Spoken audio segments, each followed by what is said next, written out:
1 até o 12. Enquanto você está abrindo, eu vou abrir a minha.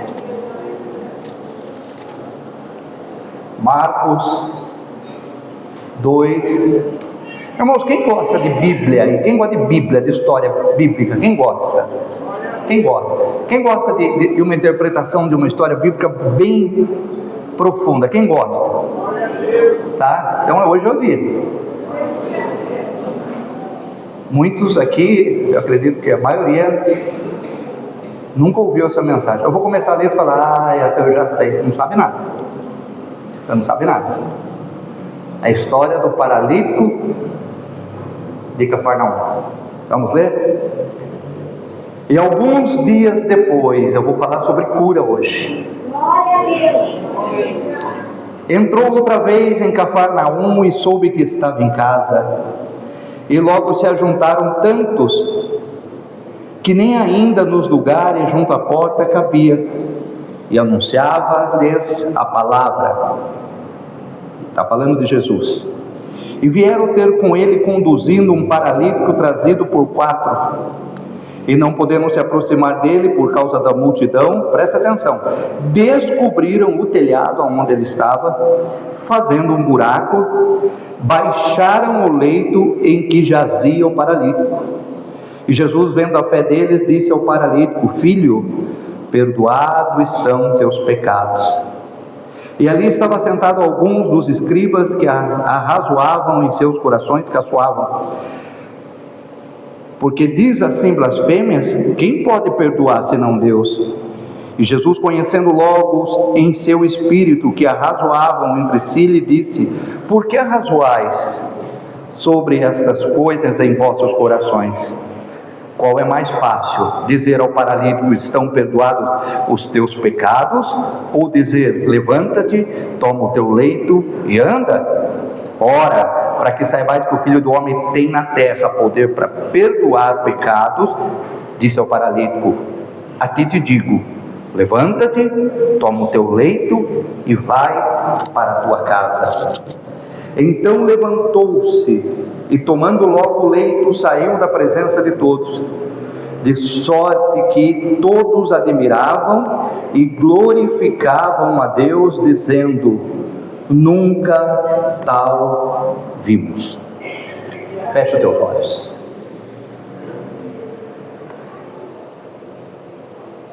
Deus glorioso, Pai querido e Pai santo, em nome de Jesus, Pai, eu me coloco na Tua presença. Fala conosco em nome de Jesus. Pode soltar o fundo, Pastor Luiz.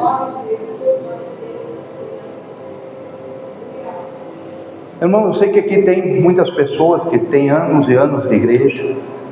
Temos aqui a Cristina, só de quadrangular, mais de 40, né? A Priscila também. Outros que têm 30, outros que têm 20. Eu tenho 56 anos de quadrangular. E você pode me falar assim: essa passagem eu já conheço. Essa eu já ouvi muitas pessoas pregar. Temos aqui filho de pastor, Brasil para Cristo. Tenho certeza que ele já ouviu muitas vezes o pai dele pregando.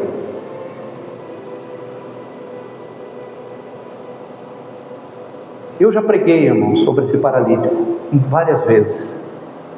Alguns teólogos falam que o nome dele era Demétrios, não sei se é verdade. Mas não é sobre o paralítico que eu vou pregar. Eu já preguei sobre os 4 ajudantes.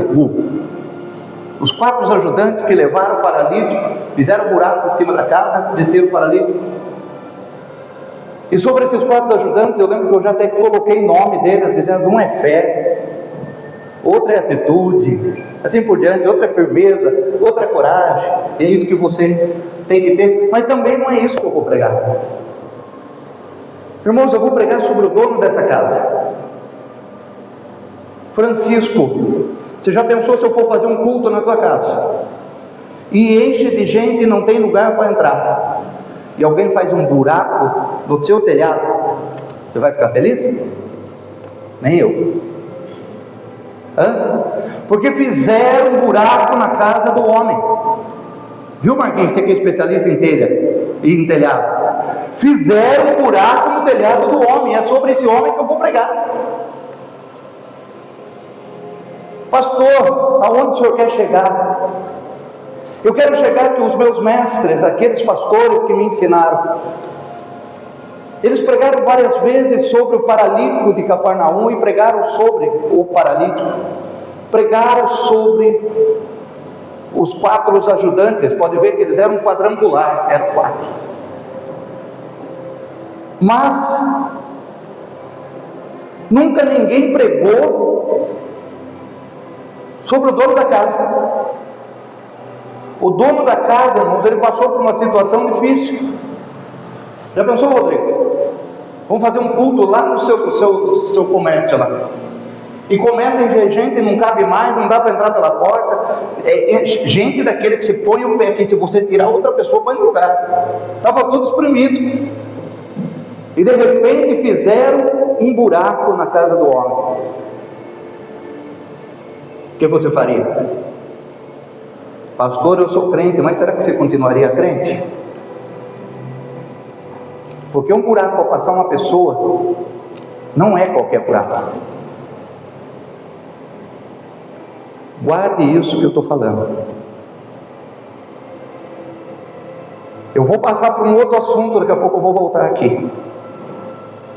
Mateus capítulo 8, versículo 20. Põe lá, Luiz Fernando. E disse-lhe Jesus: as raposas têm covis, as aves do céu têm ninhos, mas o Filho do Homem não tem aonde reclinar a cabeça. Lembra quando eu falei dos meus mestres que me pregaram sobre o paralítico de Cafarnaum? Os meus mestres também, meu pai, reverendo Valdomiro Camargo, reverendo Darcy Tobles, pioneiros da Igreja do Evangelho Quadrangular, também pregaram essa passagem. E baseado nessa passagem, eu vi até os meus mestres, e vejo os pastores de hoje em dia, dizendo que Jesus não tinha casa, porque Jesus era um pobrezinho, Jesus era um coitadinho. E essa passagem Jesus responde para um rapaz: a raposa não tem covil, e aves não tem, e as aves do céu não tem ninho, mas o Filho do Homem não tem onde reclinar a cabeça. Baseado nesses textos, pessoas dizem por aí que Jesus nem casa para morar tinha. Quem já ouviu isso? A maioria. Se Jesus não tinha casa,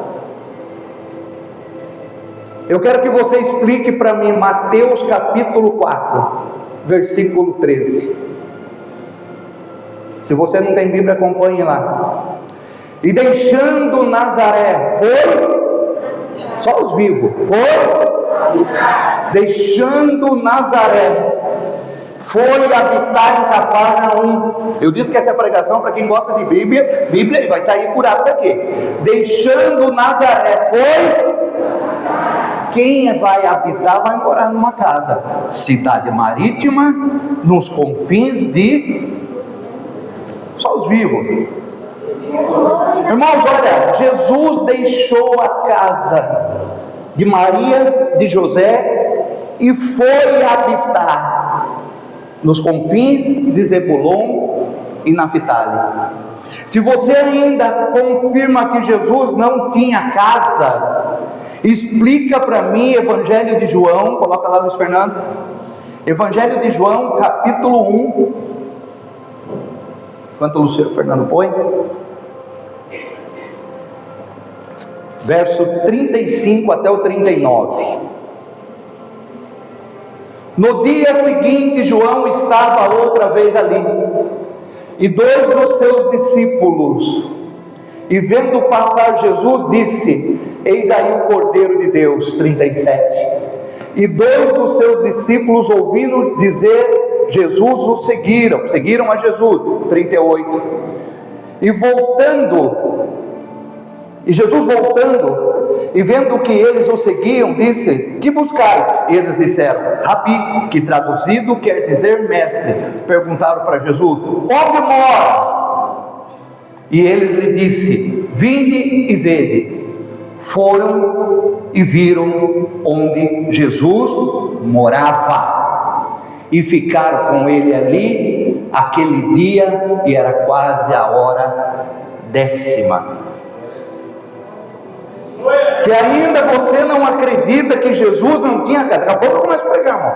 Se ainda você não acredita que Jesus não tinha casa, baseado naquele texto que as raposas têm covis, os pássaros têm um ninho e o Filho do Homem não tem aonde reclinar a cabeça. Se você crê, meu irmão, num Deus miserável, eu não creio num Deus miserável.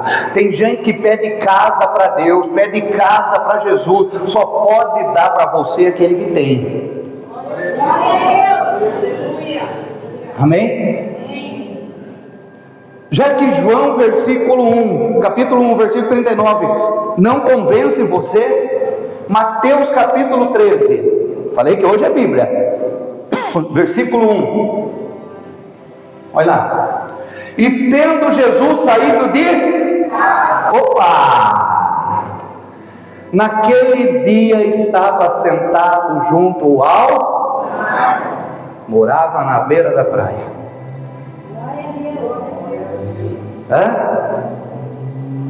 Se Mateus capítulo 13 pastor, mas morava na beira da praia, mas era casinha de pescador, era um chalezinho que ele tinha. Então coloca João capítulo 2, versículo 12. Já foi, pastor? Não. Primeiro Jesus vai habitar, ele vai morar, depois ele chega com a mudança. No capítulo 13 ele já está na casa, ele vai para a praia. João capítulo 2, versículo 12. Você que fala que é uma casinha que Jesus tinha. Depois disso desceu a Cafarnaum. Ele, sua mãe, seus irmãos e seus discípulos ficaram ali não muitos dias. Cafarnaum era casa de praia. Só até aí, Luiz. Então eles desceram para Cafarnaum. Ficaram ele, sua mãe, seus irmãos e mais os discípulos. Vamos fazer a conta? Ele, sua mãe, seus irmãos, que eram 3, 5, mais os discípulos, que eram 12, 17. Qual é o tamanho da tua casa? Eu vou lá levar 17 pessoas para dormir lá.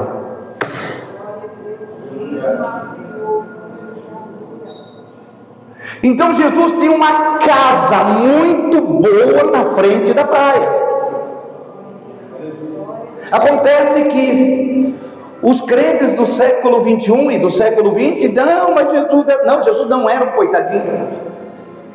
Jesus era trabalhador. E como que Jesus comprou essa casa? O historiador diz que com 12 anos José morre, e ele pega a carpintaria de José e se torna carpinteiro. Agora entenda uma coisa: José podia ser pobre, mas Jesus, quando assume a carpintaria, os negócios começam para frente.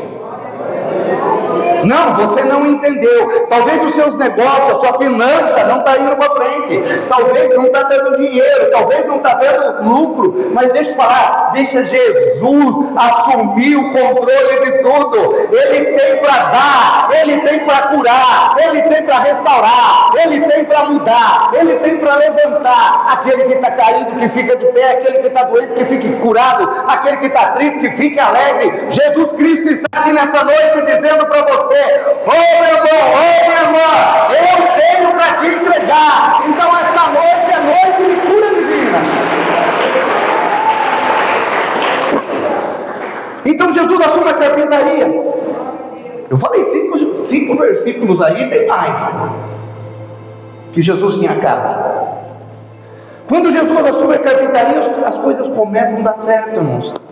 Quando Jesus assume o negócio, as coisas começam a dar certo. Quando Jesus entra no casamento, as coisas começam a dar certo. Quando Jesus atingir os teus filhos, as coisas vão começar a dar certo. Quando Jesus entrar no teu coração, as coisas começarão a dar certo. Ah, pastor, mas Jesus já está no meu coração. Você que pensa, você hoje veio na casa de Jesus, e é na casa de Jesus que as coisas começam a acontecer.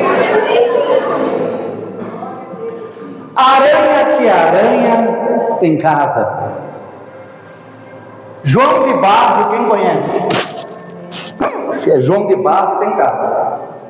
Jesus não vai ter? O teu Jesus não vai ter? Tem uma música que diz assim: olha teu moço, como é lindo a nada. Não, olha teu moço, a cachoeira murmurando, a serração levantando, bem lá na curva do rio. O João de Barro fez um ninho bem forrado, para dormir sossegado, quando é noite de frio. Até o João de Barro tem casa. E por que será que nós crentes, nós pastores, nunca achamos isso aqui na Bíblia? Irmão, o cão, Satanás, o capeta tem casa, sem chave, mas tem. Você pode dar um aleluia, porque a chave Jesus tomou dele. E meu Jesus não vai ter casa. Amém? Entenda uma coisa. E pastor, e aquele negócio da raposa, do polviço lá, como é que fica? Fica do mesmo jeito, irmãos. Do mesmo jeito. Coloca lá, Luiz. Mateus 8, 20. Mas a Bíblia se contradiz? Não se contradiz. É que quando nós lemos a Bíblia, ela tem um sentido figurado, sentido literário, e nós temos que pedir para o Espírito Santo qual é o sentido que a Bíblia está escrita. Mateus capítulo 8, é 20 isso, né? É 8, 20. Vamos ler do 18, põe o 18, Luiz. E Jesus, vendo em torno de si uma grande multidão, ordenou que passasse para o outro lado, e aproximando-se dele um escriba, disse-lhe: Mestre, aonde fores, eu seguirei. E Jesus disse: As raposas têm covis, as aves do céu têm ninho, mas o Filho do Homem não tem aonde reclinar a cabeça. E outro dos seus discípulos disse: Permite primeiramente que vá sepultar meu pai. Jesus, porém, disse: Deixa os mortos sepultar os seus mortos. Pastor, mas Jesus falou que não tinha onde reclinar a cabeça. Pois é, chegou um 71, sabe o que é um 71? Um bandido. Para falar que Jesus, se o senhor multiplica pão, o senhor faz, eu quero seguir você. Jesus falou: então você quer me seguir? As raposas têm covis, toca, os passarinhos têm ninho, tá? Mas eu não tenho onde reclinar a cabeça. Sabe o que Jesus estava falando? Jesus falou assim: ó, os passarinhos, eles saem 5 horas, 6 horas da manhã e volta 6 horas da tarde para o ninho. As raposas saem 6 horas da tarde e volta outro dia de manhã para as tocas. Eu não paro em casa, eu não tenho aonde dormir, e não tenho hora para dormir. Você quer me seguir? Ele falou: não quero. Você entendeu? Você sabe que Jesus morava em Cafarnaum, mas estava em Naim, estava em Betânia, na casa de Lázaro. Jesus passou em Jericó, Jesus ficava em Jerusalém. Mas você lembra do primeiro versículo que nós lemos? Marcos capítulo 2. Vai lá, Marcos capítulo 2. Agora eu vou começar a pregar. O paralítico e Cafarnaum. E alguns dias depois, você vai tremer aí, entrou Jesus em Cafarnaum e soube que ele estava em... Lembra que eu falei a casa do homem que fizeram o buraco? De quem que era a casa?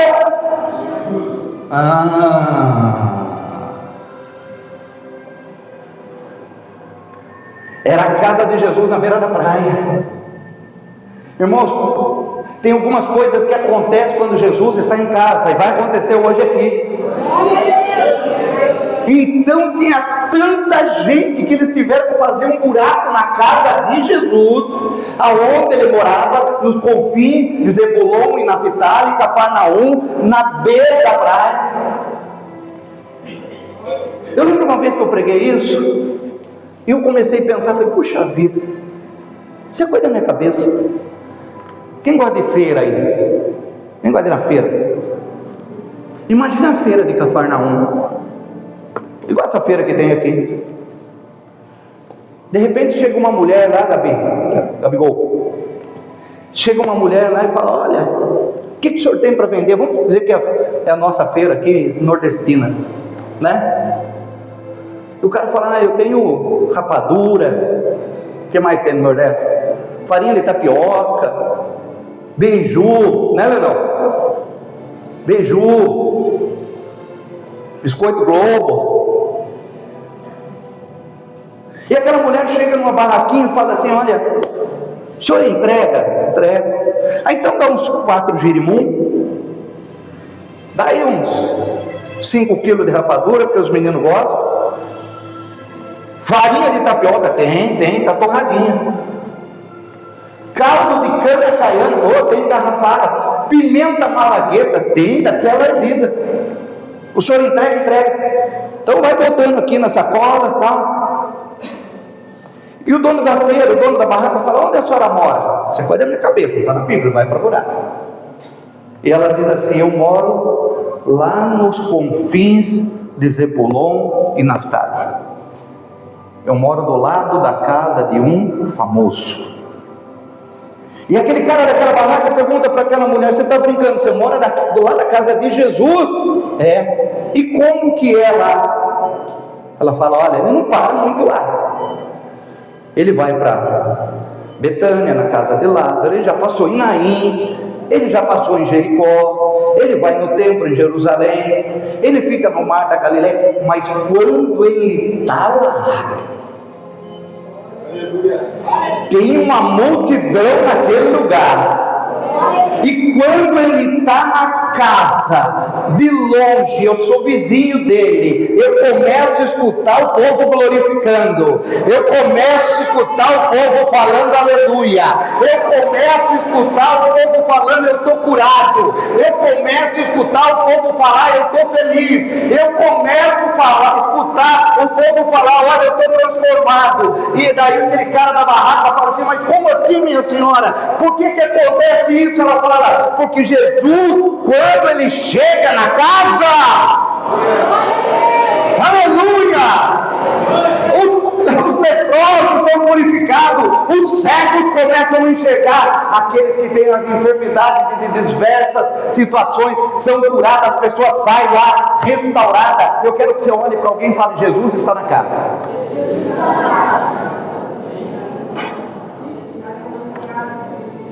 Amém? Amém? Nós vamos ver algumas situações que provam que Jesus está na casa. E vamos ver se Jesus está aqui? Vamos ver se Jesus está aqui? Marcos capítulo 2. O primeiro versículo que nós lemos: então, alguns dias depois entrou outra vez em Cafarnaum e soube que estava em casa. Versículo 2: e logo se ajuntaram tantos, que ainda nos lugares da porta cabia e anunciava a palavra.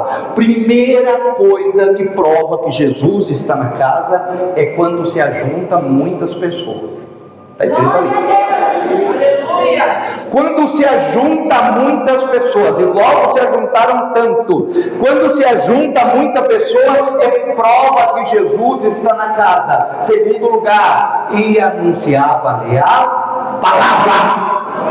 A prova que Jesus está na casa é a aula que você teve hoje, antes de eu começar a pregar essa parte aqui. Porque o lugar onde tem palavra, Jesus está na casa. Aonde se conhece a palavra, Jesus está na casa. Aonde se prega a palavra, Jesus está na casa. Eu não estou aqui para dar indireta em ninguém, nem falar mal de ninguém. Se eu quiser conversar com alguém aqui na igreja, eu chamo do lado, porque eu vou ter coragem como homem de conversar com a pessoa. Mas quando eu subo aqui é para anunciar a palavra.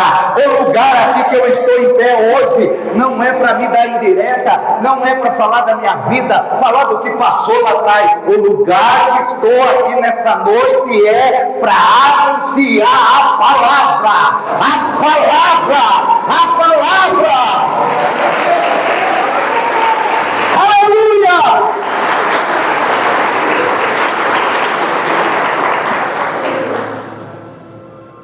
Tem que ter palavra. É a palavra que liberta.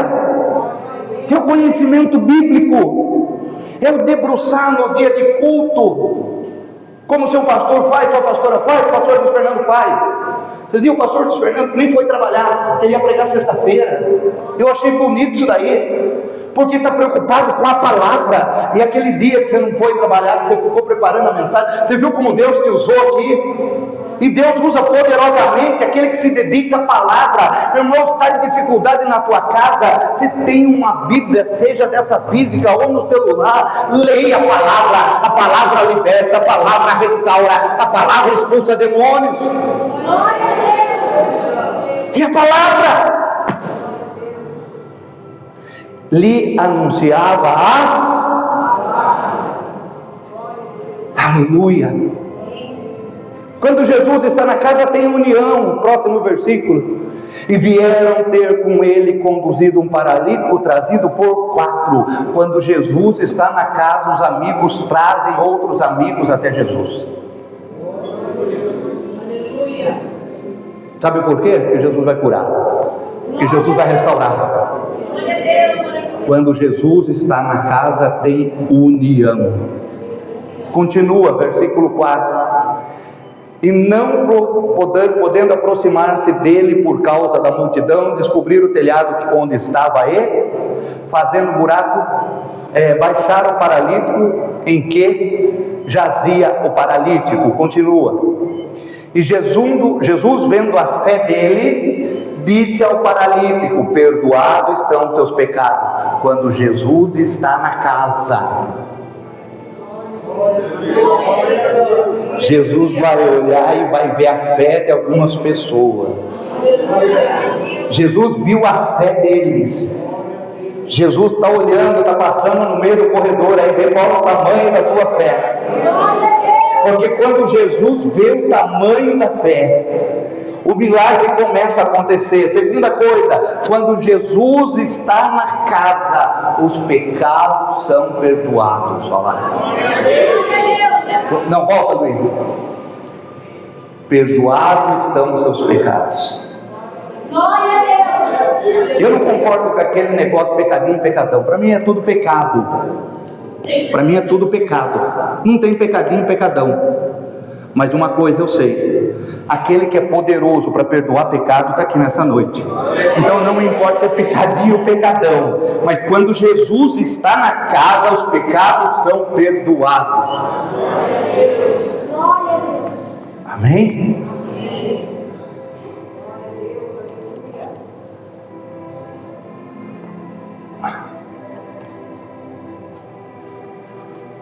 Jesus disse: seus pecados são perdoados.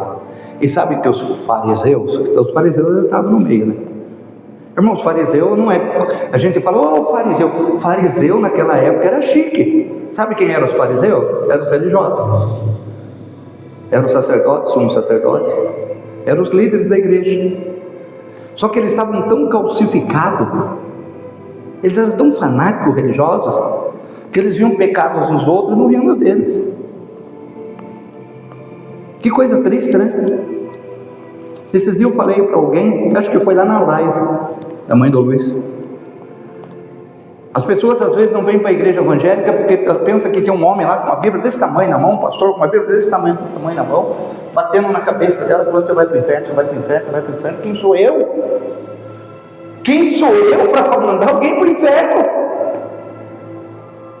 Sabe quem sou eu? Eu sou um pecador igual você, que preciso todo dia pedir perdão para Deus.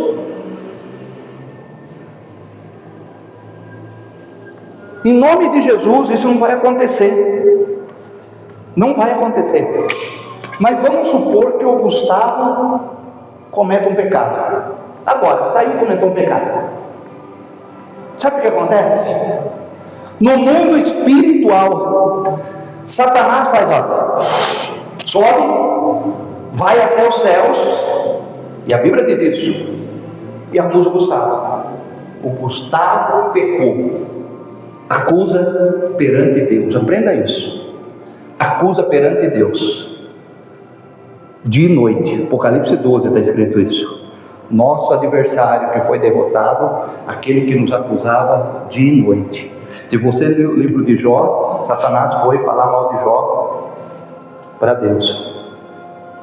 Então Satanás, quando nós pecamos, ele sobe e fala: olha, o Gustavo pecou, e tem prova. E Satanás chama o Espírito Santo. Não é você, viu, Gu? Satanás chama o Espírito Santo, que é a testemunha, ninguém sabe, fiel, a Bíblia diz que o Espírito Santo é testemunha fiel. E o Espírito Santo, chorando, vem e fala: Senhor, realmente o Gustavo pecou. E daí Satanás fala: olha, o Gustavo pecou, entrega ele na minha mão, o salário do pecado é morte. E Deus fala assim: já que o Gustavo pecou, e o Espírito Santo está de prova, e eu também já ouvi o Gustavo falando que ele pecou e ele está pedindo perdão. E quando a gente fala que pecou, aquele que comete o crime e confessa é condenado, não tem jeito. Daí o justo juiz, que é Jeová, Deus, ele levanta o martelo para dar o veredito, e quando ele vai bater, o advogado fiel entra no tribunal e grita: protesto meritíssimo. Como assim? O Gustavo pecou, o Espírito Santo viu, ele confessou, mas o advogado fiel fala: não tem a lei, tem uma emenda na lei. No Novo Testamento, 1 João capítulo 1, versículo 6, se eu não me engano, vamos ver se a gente acha. 1 de João, Epístola de João, lá no final da Bíblia. Deixa eu ver se eu acho aqui.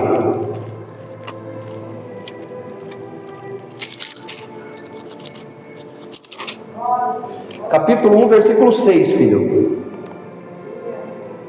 Não, não é. Vai dando aleluia, irmãos, enquanto eu acho.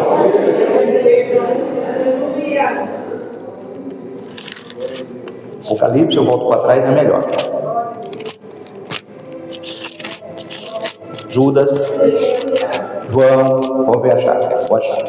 1 João, capítulo 1, capítulo 2. 1 João, capítulo 2. Meus filhinhos, olha a emenda da lei: estas coisas vos escrevo para que não pequeis.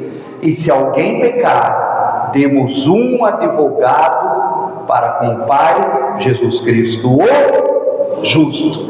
Na hora que o juiz vai dar o veredito para condenar, Jesus diz assim: olha, para, meritíssimo, porque o meu sangue na tua emenda também está escrito que perdoa todo o pecado. Satanás grita e vai embora. Então, quando Jesus está na casa, Jesus é poderoso para perdoar pecado. Aplauda Jesus por isso.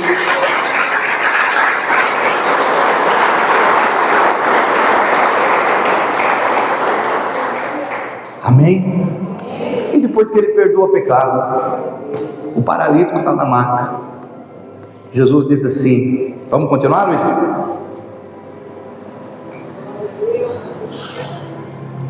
E estava sentado com os escribas que arrazoavam em seus corações, dizendo: porque diz assim blasfêmia, quem pode perdoar pecado, senão só Deus? 8. E Jesus, conhecendo logo o Espírito que assim arrazoava em si, lhe disse: por que arrazoais sobre essas coisas? 9. Qual é mais fácil dizer ao paralítico: estão perdoados seus pecados, que é coisa que a gente não vê? Ou dizer: levanta, toma a tua cama e anda. Quando Jesus está na casa e na casa dele, tem cura divina. Tem cura divina. Fica de pé.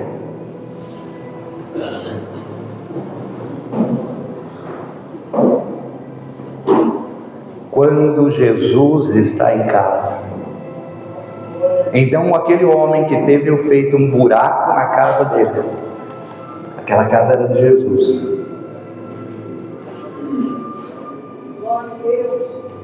E o que muda hoje, pastor? Não mudou nada. Jesus está na casa, a bênção vem de cima. Último versículo, Luiz. Vamos ver se funciona aqui. Versículo 12, eu acho. Apaga a luz para mim. Pega na mão do irmão do teu lado. Glória a Deus. Fecha os corredores. Você quer ser curado agora? Glória a Deus. Hã? E aquele homem levantou e tomou o teu leito, a tua cama, e saiu da presença de todos, de sorte que admiravam, de sorte que todos o admiraram. Vamos ver se funciona aqui. E glorificavam a Deus.